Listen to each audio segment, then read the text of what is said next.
नमः संस्कृताय. नमस्कार विद्यार्थी मित्र. प्रथम सत्रामध्ये आपण स्वर संधी पाहिलेली होती. सेकंड टर्म मध्ये आपण विसर्ग संधी पाहणार आहोत. म्हणजे संधीचे जे 3 प्रकार आहेत, स्वर संधी, विसर्ग संधी आणि व्यंजन संधी, हे तीनही प्रकार आपणाला 9वी आणि 10वीच्या वर्गाला अभ्यासाला आहेत. त्यापैकी प्रथम सत्रात आपण स्वर संधीचे सर्व प्रकार पाहिलेले आहेत. सवर्ण दीर्घ संधी असेल, गुणसंधी, वृद्धी संधी आणि यन संधी असे स्वर संधीचे हे प्रकार आपण पाहिले. आजच्या तासाला आपण विसर्ग संधी म्हणजे काय ते पाहणार आहोत. विसर्ग म्हणजे काय लक्षात घ्या. विसर्ग म्हणजे या शब्दाला किंवा या 2 बिंदू जे काही आहेत यांना आपण काय म्हणतो, विसर्ग म्हणतो. पण याच्यावर आधारित संधीचे काही प्रकार आपणाला आजच्या तासाला इथं अभ्यासायचे आहे. म्हणजे विसर्गाच्या पूर्वी स्वर असतो आणि विसर्गाच्या नंतर स्वर किंवा व्यंजन जर आले असेल तर पूर्वीच्या वर्णामध्ये कोणता बदल होतो, कोणता नवीन वर्ण येतो, यालाच आपण विसर्ग संधी म्हणतो किंवा विसर्गाच्या प्रकारावर आधारित हे काही प्रकार आजच्या तासाला आपण इथं अभ्यासणार आहोत. संधी कोणत्या शब्दामध्ये होते, पहिली एक गोष्ट लक्षात घ्या. पहिल्या शब्दाचा शेवटचा वर्ण आणि दुसऱ्या शब्दाचा प्रारंभीचा वर्ण, या 2 वर्णांना व्याकरण नियमानुसार एकत्र आणण्याची जी क्रिया आहे त्या क्रियेलाच आपण संधी इथं म्हणतो. हे मागच्या तासाला आपण पूर्णपणे पाहिलेलं आहे. आता विसर्ग संधीमध्ये आपण पहिला प्रकार आजच्या तासाला पाहणार आहोत, विसर्गाचा उ होणे. आता कसा होतो हे अगोदर उदाहरण पाहूया आणि मग नंतर आपण आपलं नियम तयार करता येता का तो पाहूया. चला, विसर्ग संधी विसर्गाचा उ होणे. पहिलं उदाहरण आहे बालह अधिक अत्र. मग मी संधी कोणत्या 2 शब्दात आहे हे सांगितलेलं आहे. पहिल्या शब्दाचा शेवटचा वर्ण, लक्षात घ्या, पूर्ण शब्द नाही. हा पहिल्या शब्दाचा शेवटचा वर्ण आणि दुसऱ्या शब्दाचा प्रारंभीचा वर्ण म्हणजे सुरुवातीचा वर्ण. दुसरा शब्द म्हणजे प्लसच्या नंतर येणारा जो काही शब्द आहे, अधिकचं जे काही चिन्ह आहे इथं 2 शब्दांच्या मध्ये, त्याच्यानंतर जो येणारा वर्ण आहे तो जो पहिला आहे त्याला आपण प्रथम वर्ण किंवा आदि वर्ण म्हणतो. म्हणून या दुसऱ्या शब्दाचा हा प्रारंभीचा वर्ण. या 2 वर्णामध्येच व्याकरण नियमानुसार आपणाला संधी करायची आहे. पहिलं उदाहरण आहे बालह अधिक अत्र. शेवटचा वर्ण आहे ल, त्याच्यापूर्वी विसर्ग आहे आणि दुसऱ्या शब्दाच्या प्रारंभी अ आहे. या 2 वर्णात काय बदल होतो आता पहा. खाली आपण आता फोड करूयात. का फोड करायची आहे, पहिल्या शब्दाच्या अंती म्हणजे शेवटी आपल्याला स्वर कोणता आहे हे काढायचं आहे.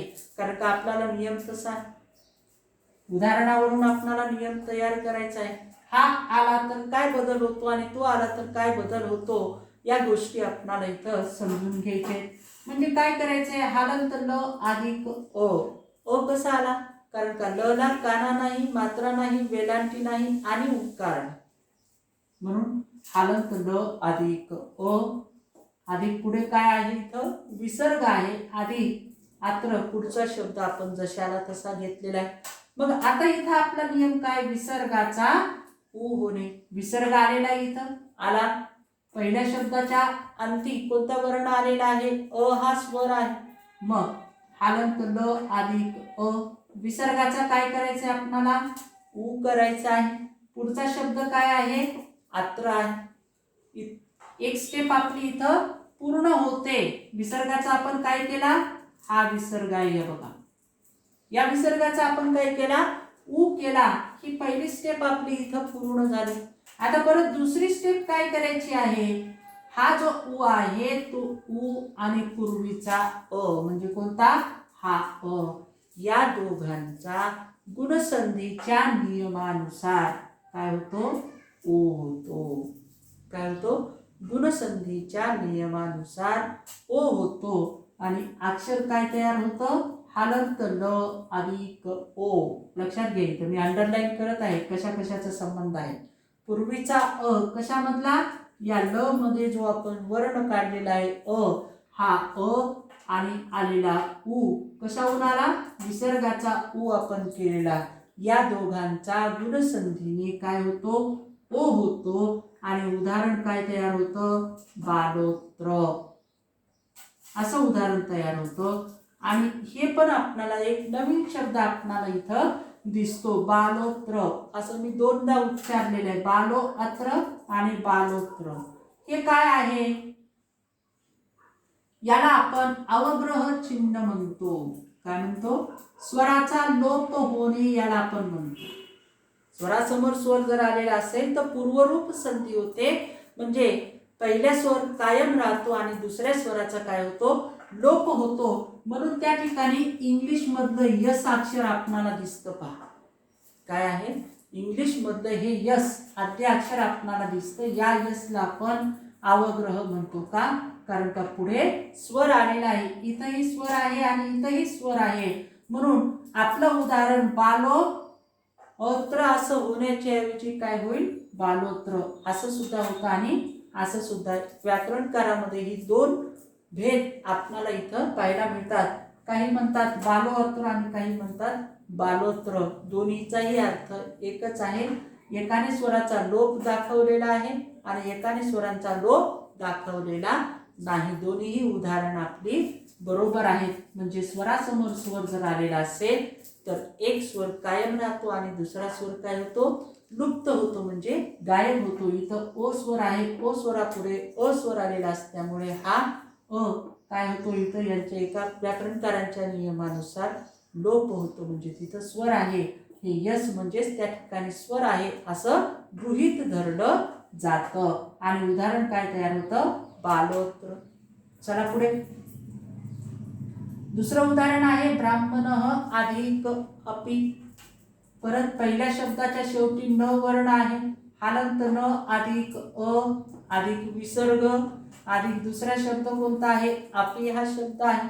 सुरुवातीचा वर्ण अ आहे, हालंत न अधिक अ, या विसर्गाचा आपण काय केला, उ केला आहे. बघा इथं विसर्ग घेतलेला आहे.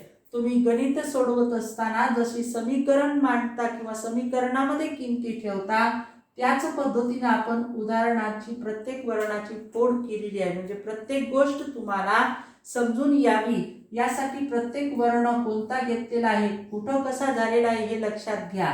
पहिल्या वर्णाच्या शेवटी अ स्वर आहे, हालंत न अधिक अ विसर्ग, विसर्गाचा उ केला. दुसरा शब्द आहे, दुसऱ्या शब्दातला पहिला वर्ण आहे अ, या विसर्गाचा उ केल्यानंतर पहिला अ आणि उ यांचा परत काय होतो, गुणसंधीच्या नियमाने ओ तयार होतो.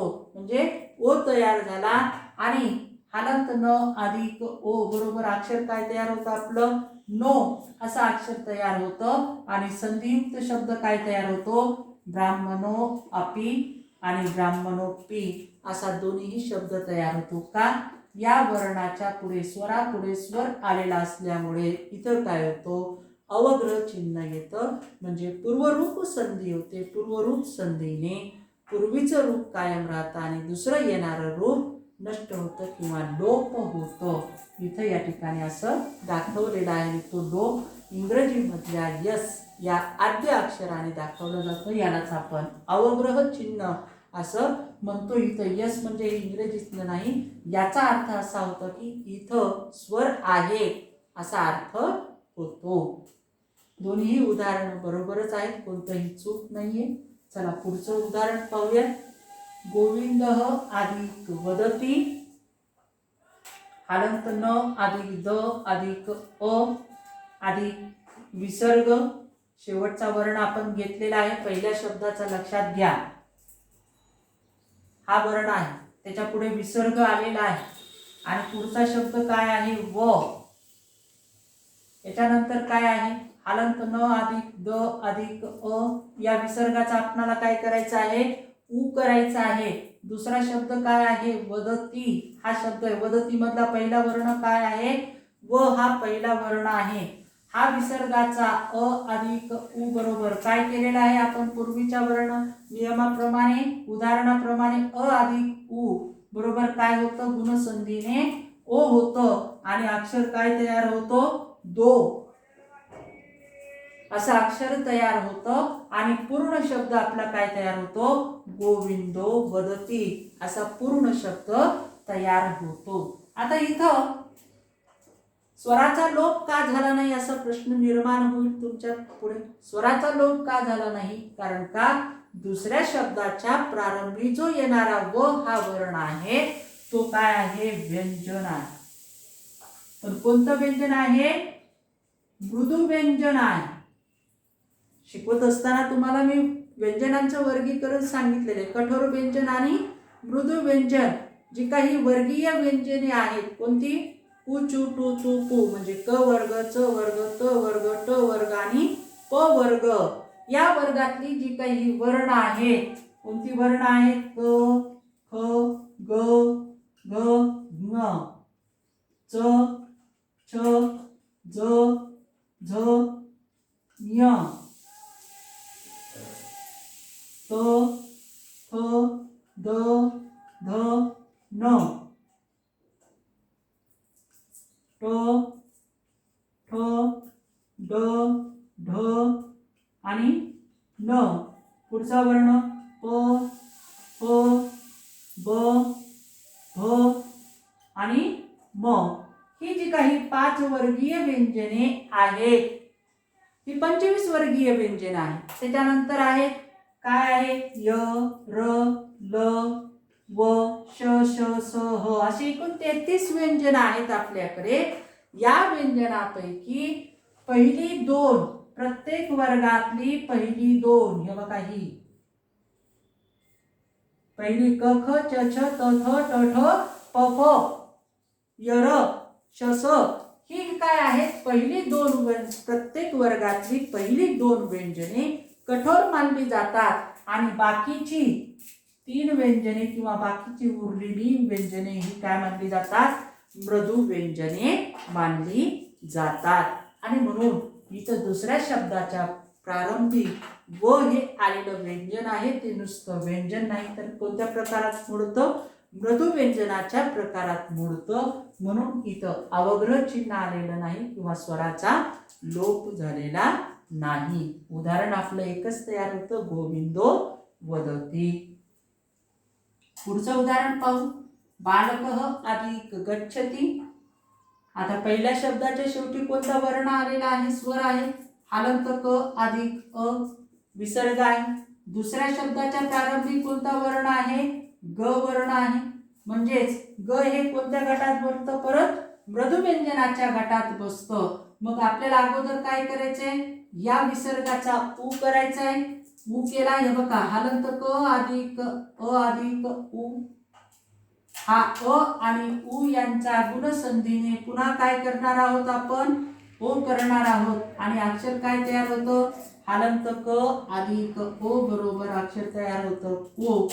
आणि शब्द काय तयार होतो, बालको गच्छति. ग हे मृदू व्यंजनाच्या गटात असल्यामुळे इथं पूर्वरूप संधी होत नाही. पुढचं एक उदाहरण आपण अजून पाहूया, बालः अधिक हसति. पहिल्या शब्दाच्या शेवटी कोणता स्वर आहे, अ, पुढे विसर्ग, पुढचा शब्द आहे ह, त्याच्यानंतर हलंत ल अधिक अ. या विसर्गाचा आपण काय केलेला आहे, उ केलेला आहे. पुढचा वर्ण काय आहे, हसती हा वर्ण आहे दुसऱ्या शब्दातला. हा अ आणि उ या दोघांचा गुणसंधीने काय करणार आहोत आपण, ओ केलेला आहे. हलंत ल अधिक ओ बरोबर अक्षर काय तयार होतं, लो. आणि पुढचा शब्द हसती असा आहे. आणि उदाहरण काय तयार होतं, बालो हसती. पुन्हा आपला ह काय आहे, मृदू व्यंजनाच्या गटामध्ये मोडतो आणि म्हणून इथं पूर्वरूप संधी होत नाही. उदाहरण तेच तयार होतं, बालो हसती. मयूरो अधिक नृत्यति. शेवटचं उदाहरण पाहूया, र अधिक अ, हलंत र केलेला आहे. म्हणजे पहिल्या शब्दाच्या शेवटी अ आलेला आहे, पुढे विसर्ग, पुढचा वर्ण आहे नृत्यति म्हणजे आद्याक्षर आहे नु. हलंत र अधिक अ, विसर्गाचा उ. दुसरा शब्द आहे नृत्यति, हलंत र अधिक अ अधिक उ. यांचं काय होणार आहे, ओ होणार आहे. कोणत्या नियमानुसार, गुणसंधीच्या नियमानुसार काय होणार आहे, ओ होणार आहे, म्हणून हालंत र अधिक ओ बरोबर काय तयार होतं अक्षर रो अक्षर तयार होतं आणि शब्द काय तयार होईल मयुरो नृत्यती. म्हणजे इथं सुद्धा पररूप संधी झालेली आहे का आपली वरच्या दोन उदाहरणाप्रमाणे नाही का न हे मृदू व्यंजनाच्या गटात असल्यामुळे इथं पूर्वरूप संधी होत नाही. या सर्व उदाहरणावरून आता ही सर्व आपण उदाहरण पाहिली. मग आपणाला विसर्ग संधीचा उ कसा होतो याचा नियम तयार करता येईल का पहा. विसर्गाच्या पूर्वी अ आणि विसर्गाच्या नंतर अ किंवा मृदू व्यंजन आले असेल तर लक्षात घ्या. विसर्गाच्या पूर्वी अ आणि विसर्गाच्या नंतर अ आले असेल तर विसर्गाचा उ होतो. हा उ आणि पूर्वीचा अ यांचा गुणसंधीच्या नियमानुसार ओ होऊन काय होतं ओ रूप तयार होतं आणि विसर्गाच्या नंतर दुसऱ्या शब्दात जर मृदू व्यंजन आलेले असेल तर पूर्वरूप संधी होत नाही किंवा पूर्वरूप संधीने अवग्रह रूप येत नाही. म्हणजे नियम आपण अशा प्रकारे सांगू शकतो काय विसर्गाच्या पूर्वी अ आणि विसर्गाच्या पुढे अ किंवा मृदू व्यंजन आले. बघा एवढे उदाहरण आपण घेतलेली. या उदाहरणात आपण नियमाप्रमाणे शब्द बसवलेले आहेत का पहा. विसर्गाच्या पूर्वी अ आहे, विसर्गाच्या पुढे पण इथं अ आलेलं आहे किंवा आपण शब्द वापरलेला आहे अ किंवा काय मृदू व्यंजन आलेलं आहे. इथं दुसऱ्या पहिल्या दोन उदाहरणामध्ये वर्ण, दुसऱ्या उदाहरणात स्वरवर्ण आहे, तिसऱ्या उदाहरणात दुसऱ्या शब्दांमध्ये काय आहे पहा मृदू व्यंजन आहे. आलं मृदू व्यंजन म्हणजे विसर्गाच्या पूर्वी अ आणि विसर्गाच्या नंतर अ किंवा मृदू व्यंजन आले तर विसर्गाचा काय होतो उ होतो. झालं हे बघा उ. आणि त्यापूर्वीचा अ म्हणजे कोणता या पहिल्या शब्दाची जी आपण फोड केली किंवा विग्रह केला त्या विग्रह केल्यानंतर त्याच्यामधला जो स्वर आला तो कोणता स्वर आहे अ यांचा गुणसंधीच्या नियमानुसार काय होतो ओ होतो. कोणाचा हा अ आणि उ. इथं पण अ आणि उ, इथं पण उ, अ अधिक उ, अ अधिक उ, अ अधिक उ म्हणजे ओ होतो. ओ पुढे स्वर आल्यास पूर्वरूप संधी होऊन ओ असे रूप तयार होते. बघा ओ पुढे इथं स्वर आलेला आहे हे बघा ओ आणि पुढे इथं अ आहे म्हणजे अशी समीकरण आहे आपलं.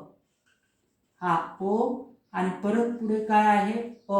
पहिल्या दोन उदाहरणामध्ये ओ आणि अ स्वरासमोर स्वर आलेला असल्यामुळे इथं काय झालं पूर्वरूप संधी झाली. म्हणजे पूर्वरूप संधी म्हणजे काय हे पूर्वीचं रूप आणि हे नंतरचं रूप. हे रूप कायम राहतं याचा काय होतो लोप होतो. म्हणून त्याला म्हटलेले ओ असे रूप तयार होते. मात्र किंवा किंतु ओ पुढे जर व्यंजन असेल तर बघा इथं ओ झालेला आहे, इथं ओ पुढे काय आहे व्यंजन आलेलं आहे का नाही. बाकीच्या चार उदाहरणामध्ये ओ पुढे व्यंजन आलेले असेल तर पूर्वरूप संधी होत नाही.